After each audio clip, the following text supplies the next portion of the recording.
more again this week and next week, showing federally subsidized employees what they call the Obama phone program, telling us to sell the phones and buy drugs, and they got fired. So we're continuing to make an impact, and we have broken through. I use the term breakthrough because we've broken through this media defamation, this government harassment. We have managed to continue because we just never gave up. So that's my message. And I'm here to sign both, and I'm happy to answer any questions you might have.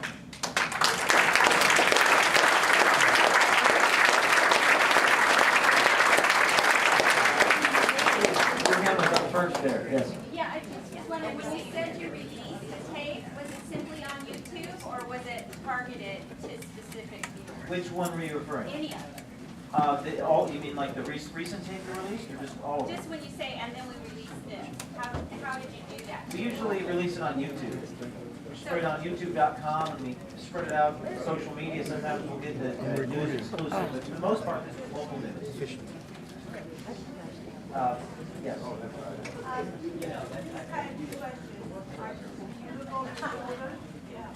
The question is, do I look over my shoulder? And over here because of the light. Do I look over my shoulder? I'm trying not to be afraid. I try not to be afraid of what they might do. The one thing that kind of scared me was that labor union one. Yeah. People look like they Very good, thank you. Yeah. The other thing I want to ask, if there's a commercial on television about those chairs that lift you up the stairs. Yes. It's put on by Acorn, is that the same organization? No. Different organization. The Acorn that we exposed was a federally subsidized housing group. They assist with voter registration. The Acorn with the chair is a different company, I believe. I don't know I what that. remember when this all happened that it was involved in a lot of things that on the face of it looked like it was helping people. Not sure what that other organization with the chairs is, the acronym stands for, but totally different organization. Yes, sir. Does you still work with Anna Giles? Anna Giles, yeah, the young woman who posed as the prostitute. We talked. She's actually married. She moved to Texas. She got married to a friend of mine, Joe Basil. So she's sort of traveling around, meeting with college students and things like that. Yes.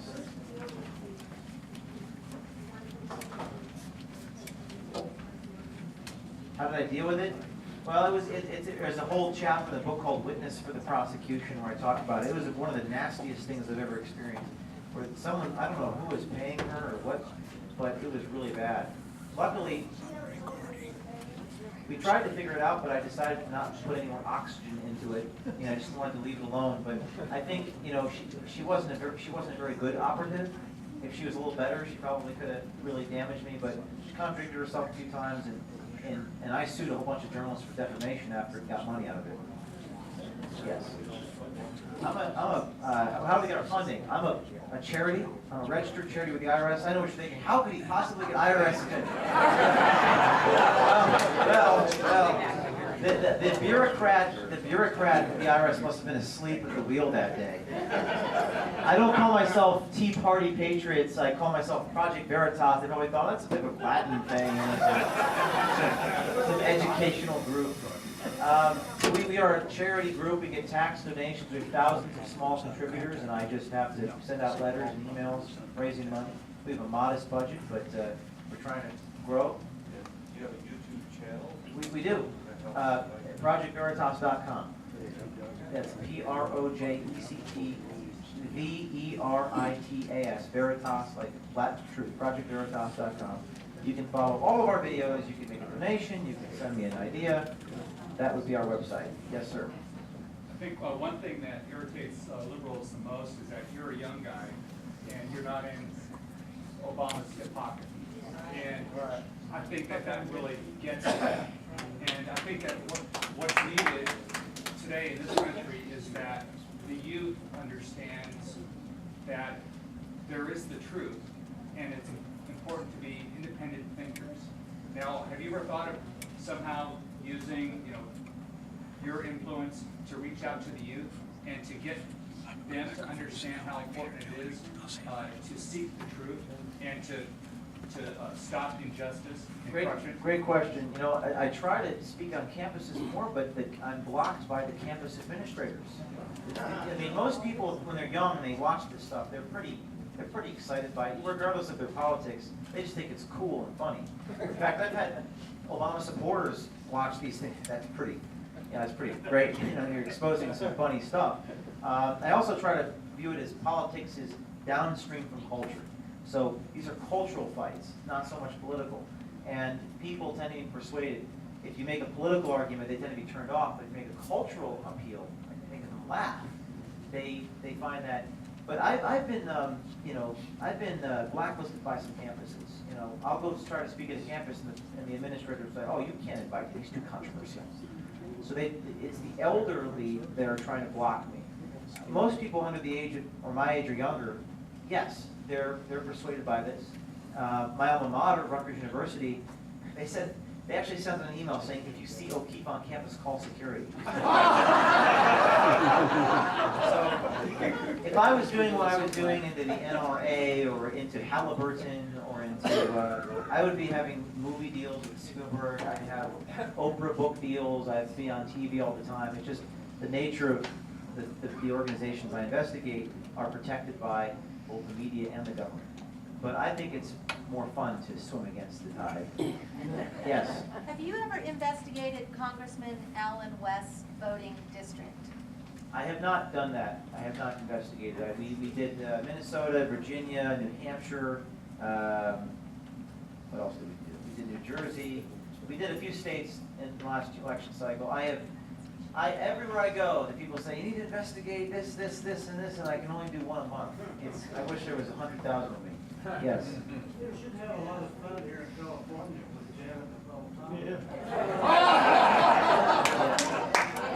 time. Like I said, California, I'd love to work here if it wasn't for your governor and your attorney general trying to prosecute me when I do. We don't like it either. And it's difficult because they try to criminalize what I do. They're trying to make it illegal to do what I do. Would you like us to shoot him for you? With the camera.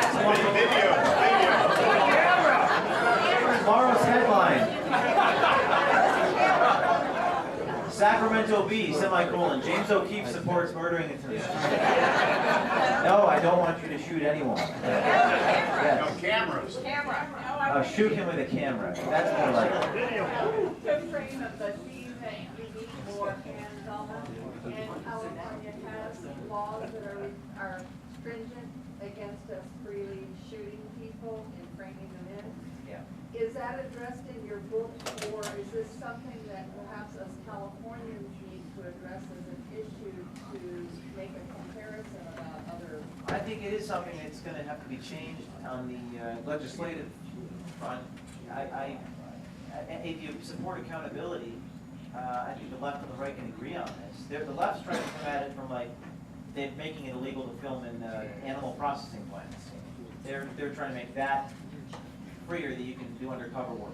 I look at, if you're a publicly funded government employee, you don't have privacy rights on the job. If you're using taxpayer dollars, and some stranger walks in and says they want to start an underage brothel with prostitutes, you don't have a right to, be private. But I think they should change the law and make it not illegal. It's a misdemeanor in California. Is there something we Google to get reference to Yeah, that I mean, law? we on our ProjectVeritas.com website has listed states, Okay. but the rule is, and I'm not a lawyer, but my understanding is expectation of privacy. So if you're in a classroom in California, it's not illegal. But if you're, say, in a room, the door is closed, the Attorney General here could prosecute you. It's really just, it comes down to politics, and I think that those laws, those two-party consent laws are antiquated. I think they're old-fashioned.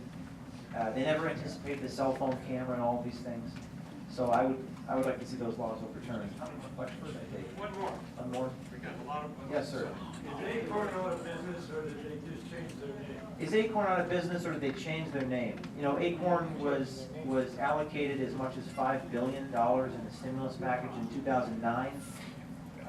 They got, my understanding is somewhere in upwards of $50 to $100 million a year in federal taxpayer dollars.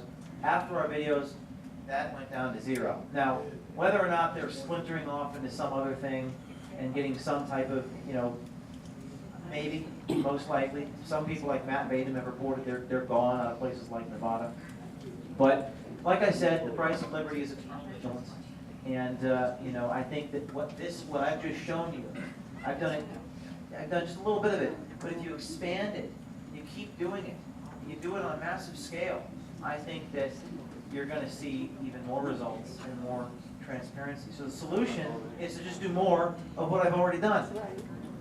Thank you.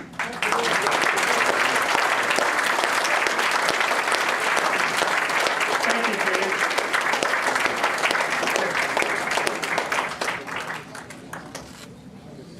He's got his book in the back, and he'll sign it.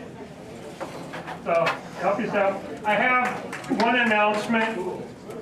As you know, we're a nonprofit, and the only way we get money to bring people like James O'Keefe here is through your generous donations. We're gonna pass the plate, if you don't mind, and see if we can take for this evening. I normally do this at the front of the meeting, but we were kind of rushed once he got here. There's a lot of books. We have plenty back there. There are 20 apiece that include autograph, everything out the door.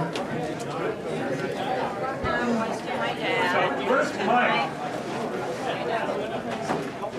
Mike.